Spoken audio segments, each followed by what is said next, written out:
watching Today in Nashville, the at-home edition. I'm in my basement. Carole Sullivan is in which room? Oh, this is living room? It's the living room. Yeah, it's the main room. It's the living room. Yeah, it's the main room. Yes, indeed. How's it going? You know, it's going well. How are you? Well, it's funny you say that. We have an interview coming up with Stacey Jagger, who this is going to be in the next week or so. She goes through the ABCs. There's an ABC program of teaching boundaries with technology for your kids. I know, it's going to be good. So anyway, I spoke with her just yesterday, but I was in my kitchen at my kitchen table, and she's like, "Oh, you'll just sit anywhere in your house, won't you?" Yes, you will. Yes, you will. And that's okay. That's okay. I felt like sitting here. This is my designated spot. I do like having this spot. The lights are good. We've got it set up. I can come in, push record. We're good to go. Kid knows she's not allowed to come down when the door's closed. Yeah. It's kind of great. Yeah. Well, you know, I always roll a different way. I just got like, literally there's stacks of books in all these different areas. You know, you never know when we're going live. Stand by, everybody in the house. Now, I do have to shut down all of the Wi-Fi, so she knows when we're live, because immediately no Wi-Fi for anybody else in the house. Wow. I haven't had to do that, but I need to learn how to do that, because that's B for boundaries in that whole lesson. Let me tell you something. Once you figure that one out, that is the kill switch to joy, because they can be in the middle of a TikTok, they could be posting something, and all you do is shut it down with one swipe. It's kind of great. I'm not gonna lie. Right now I'm in, and parents can empathize with this, I'm in the, starts out as a nice process, the evening roundup of electronics. So it's the evening roundup. And now, you know, I mean, after a few years, you really accumulate devices. So I got to make sure I have the old ones, so they're not like burner ones. And this is just what I hear from other parents. So I got to make sure I'm on it. So I do this, starts nice, and then I start to get some resistance or sometimes occasional hostility to, you know, this summer being a disaster as it is, and then not allowing them to stay on until their eyes bleed all night. And so then it turns into a big angry moment, and I have all these things in my hand, and they go into my room, and I cry myself to sleep. I'm so sorry. I'm so sorry.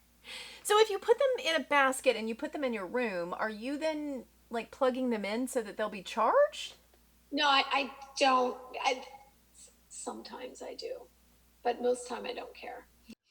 But certain things, like if I know, there's certain devices. It's basically whoever hasn't made me angry gets their device charged. Don't make mom mad. Just don't make mom mad, guys. So I had this big epiphany, I don't know, a week ago, 2 weeks ago, of we haven't really been doing much as a family, as in my mind. I mean, we have, but we haven't been we haven't been going out. So we've done some fun activities as a family. And one of them that I had to drag my child, she wasn't feeling it until I told her she could bring her friends, and then she was on board. But we went to a sunflower farm. And it's not just a sunflower farm. It is an all things farm, but they do grow sunflowers and wildflowers, and you can go pick your own bouquet. And it is precious. It's called By Faith Farms. It's like 50 minutes from here. It's in Jolton. Gorgeous place. You pick, they donate the money to Second Harvest Food Bank. Just a fantastic story. Go check it out. Look for them online. They do Saturday You Pick. And it was so much fun. We were in the car on the way home, and Reese was like, that was really fun. I said, it is. And she goes, but why are we doing all these family things? Said, I just thought you'd enjoy it. She's like, okay, I just wondered, because I'm trying to schedule more of that stuff. And I was met with resistance, even though it was super fun. Yeah. If you don't schedule it, the day just kind of goes away, and then you miss out on those moments. Yes. I have a feeling I will look back on this summer and have definitely some regret that we haven't had things. In fairness, most of my family fun activities are met with Right. not interested. Same. So it's fine. But that sounds nice. What's the name of the farm? It's By Faith Farms. It's the By cutest. Faith Farms. By Faith Farms. And they also donate a ton of their produce to Second Harvest Food Bank. I mean, just this lovely couple. It's a beautiful setting. Yeah, and it was just a nice drive. If you just want to get out and get away for a little bit, beautiful place. And I got a nice bouquet of flowers that my kid picked after she got over her fear of bees. It was great. Oh yeah, everyone needs to stop being afraid of bees. It's a small pet peeve of mine when I see when I see Right? you be having a perfectly normal conversation with someone, and then that She was very, very thought. I was like, they're fine. she's a child. I get that. Yeah. But, you know, like at You know what some I point, heard? Okay, this isn't. although, you know, we might have murder hornets because it's 2020, so who knows? This is a true story. But here's what I heard, and I don't know if this is true or not. I heard that if it's sunny and nice outside, bees are very, very, very unlikely to sting you. That they are really influenced by the air pressure and whatever is happening in the atmosphere. So if it's dark and cloudy or, just looks like it might rain, that you have a higher chance of being stung.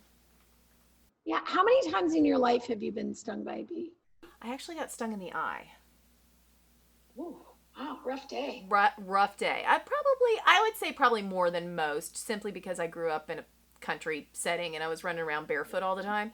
So I got stung on the foot a lot. But when I was in college, oh, Carol, this is a story. Ugh, let me just tell you. On the foot. I got stung on the foot all the time. But the eye, I was in college. I had just pledged a sorority. We were going to the family picnic for the sorority. So I am a pledge. And my mom and dad have driven up and we are in the van and we pull into the park where we're having this family picnic.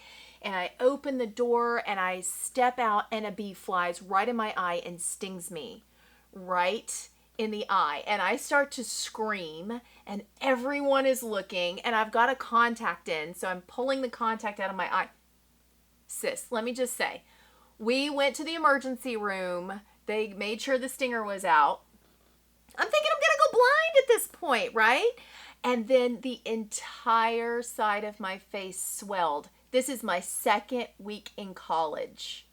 So this entire side of my face is swollen. Yeah. Did you meet Paul the third week? And when he was like, I'm into you, you're like, you know what? Let's just go with this. Let's go with this guy because who knows what's going to happen. This was me the entire second week of college. Just doing this number. So people either thought she's extremely moody and into grunge, or something's wrong with that girl that's sitting in the back of the class, just like this. Don't look at me. Indiana Phantom of the Opera. So ridiculous. So if anybody should have an unhealthy fear of bees, it should probably be me. Okay, you know what? Forget it. You guys, you've earned that right to be afraid of them. I'm not though. I'm not. I was really enjoying them. I thought they were beautiful. So that's it. That's my favorite. Yeah, there you go. Yeah, I mean, truly, it's never a great time to get stung, but then just to have, you're already awkward and feeling like you don't fit in amazing. At college, and then that. Wow. But I feel like some of my best friends were made that weekend, because if they love me through that, they love me through anything, right? Oh, that's sweet. That's nice. That's good. Do you keep in touch with your college friends? No. Just kidding, I do. Those lifetime friends that week. No, I do actually, and I just kind of had like a 4-hour conversation with one of my best friends that I hadn't, just one of those people you haven't spoken to in a long time, and you get on the phone and you pick right up just like it never stopped. She is so funny, one of my favorite people. She lives in Chicago, and she's now sending me pictures of squirrels in her backyard because she says, Kelly, they're city squirrels. And I'm like, no such thing. She's like, they eat chicken bones. They eat pieces of pizza. So I have a multitude of pictures of city squirrels eating random things from Chicago. Wow. Well, so there was a thing, and the city of Chicago is one of the cities with, there was actually a market for feral cats. Like people who lived in the city wanted to have a feral cat in their backyard because there was such a rodent problem that they were like, there was a market for them. Like, I'm saying.